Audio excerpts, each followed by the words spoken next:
شہر حیدرآباد کے L B Nagar میں دیوار کے ٹوٹنے سے 3 مزدور ہلاک، ایک شدید طور پر زخمی۔ ریاست تلنگانہ کے دارالحکومت شہر حیدرآباد کے علاقے ایل بی نگر میں دیوار کے ٹوٹ کر مٹی کے تودے گرنے سے 3 مزدور ہلاک ہو گئے، ایک شدید طور پر زخمی ہو گیا۔ زخمی مزدور کو قریبی اسپتال منتقل کر دیا گیا۔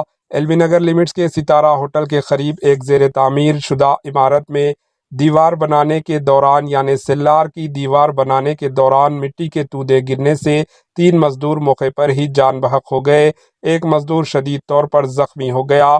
مزدور کون سی ریاست سے تعلق رکھتے ہیں ابھی تک تصدیق نہیں ہوئی۔ مقام پر پہنچی پولیس نے تحقیقات شروع کر دی۔ Bureau report, H N news.